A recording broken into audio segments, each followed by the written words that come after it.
I'm going to just start slightly self-indulgently because it feels just appropriate to just look back on this action research journey that so many of us have been on.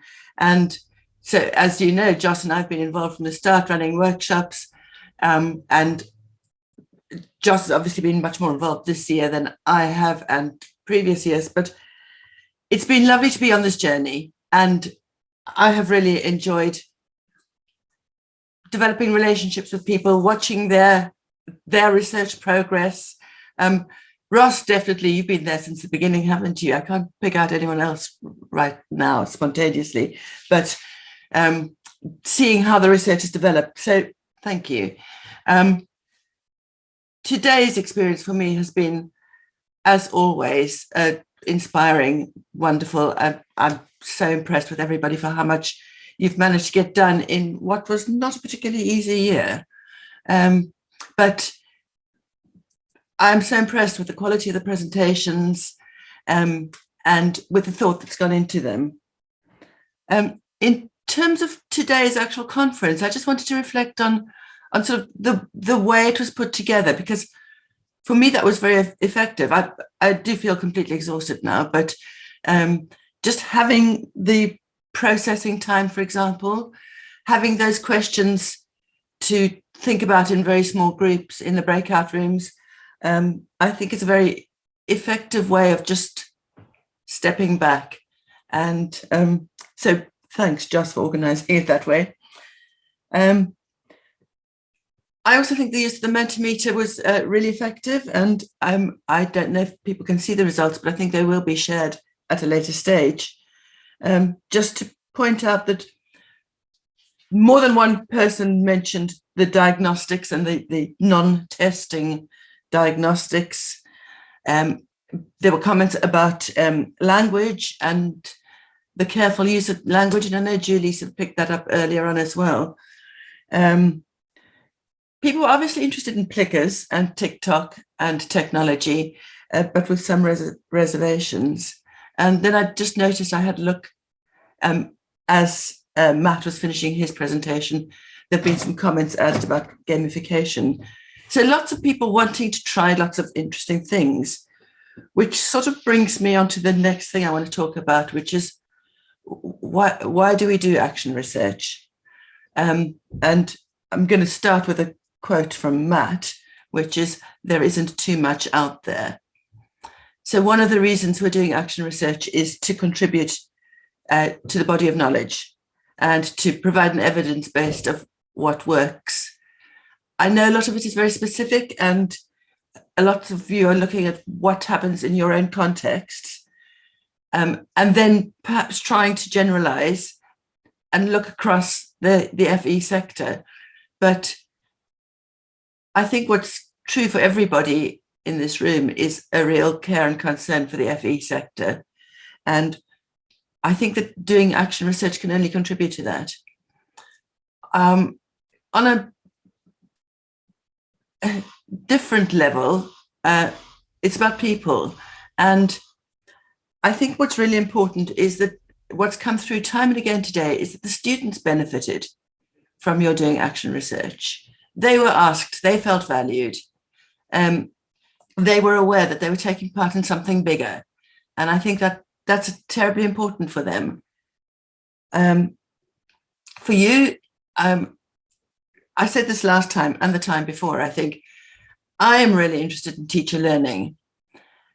Very few of you actually mentioned your own personal professional learning, but it's there. It's so evident and obvious that you are developing your own learning. And I think that's really important. And then finally, I think one really important aspect of doing why I do action research is about developing community. And particularly in FE, I think we suffer often from a lack of community feeling, but developing networks, and that's what the whole CFEM project is about, developing networks and developing community across FE. And so I think the action research makes a huge contribution to that. So I want to just go on to looking at sort of common themes and things that I noticed. There was a lot across the presentations about developing student confidence. I mentioned earlier about consulting them and making them feel valued. There's also something, a lot of you were interested in developing their confidence, their engagement. At the start, I think Ross said, I think it was Ross, it was Rob. You can't necessarily make a correlation between engagement and attainment. But then Matt at the end said he thought that there was a distinct correlation between engagement and achievement. So I think that's sort of quite a nice story that goes through.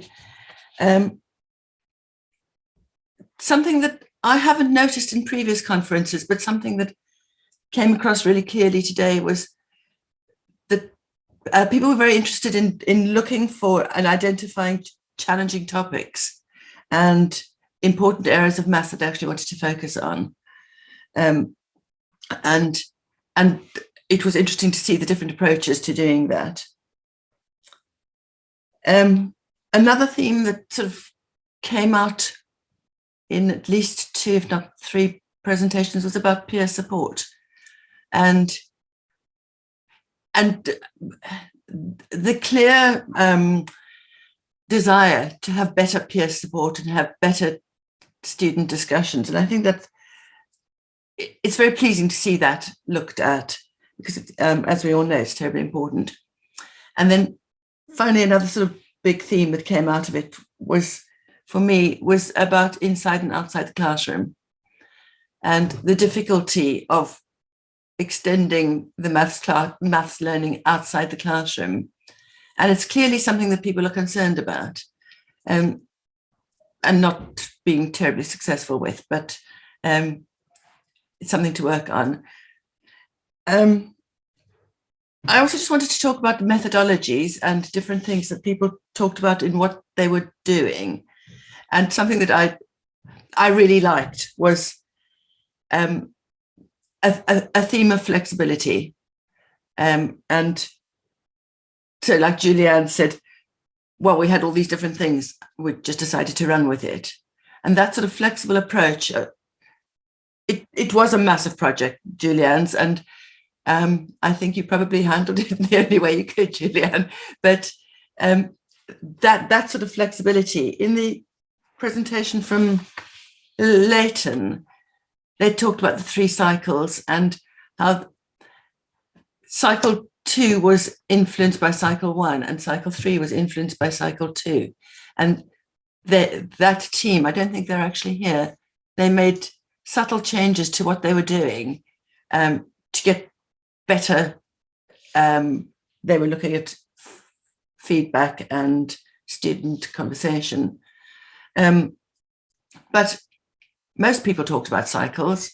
Matt presented his cycles very neatly. I'm quite sure it wasn't quite that neat in real life.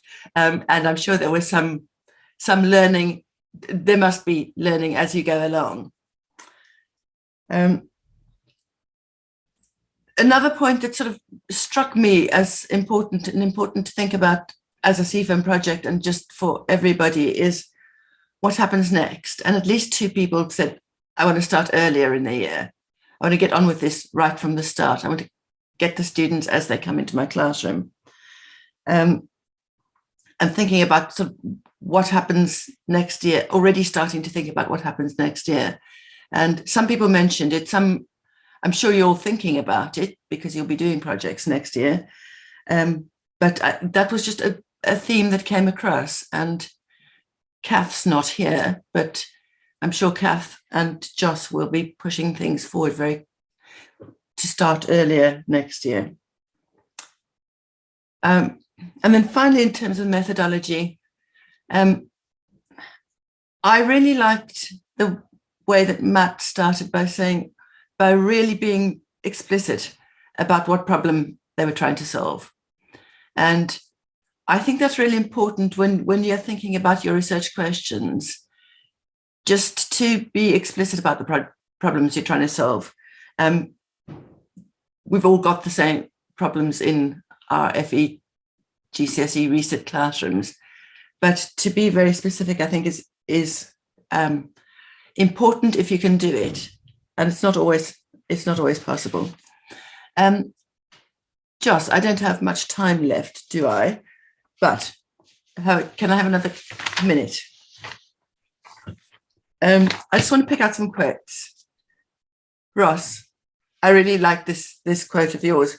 The diagnostic, it's slightly paraphrased, the diagnostic sheet is only a sheet, but it allows students to express themselves and teachers to adapt their teaching. So I would argue that it's more than only a sheet, but well done on that. Julianne, the chalk and talk question and the plickers, I would just say be careful of, it's fine, ask students what they feel, but they're almost inevitably going to prefer the thing that tells them what to do. So that they like the video, they like the chalk and talk because they think they're being told what to do. And how many times have we been asked by students, just tell me what to do? So that would be my explanation for not being that interested in the plickers.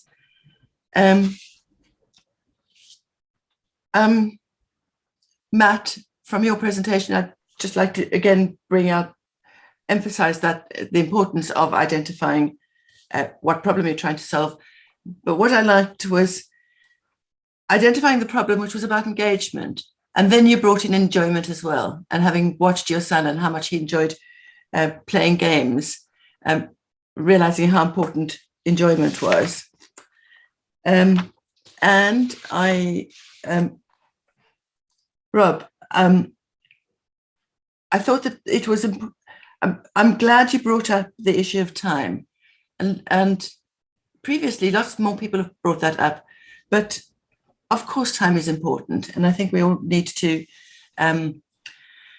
build in enough time for creating whatever kind of research you want to be doing.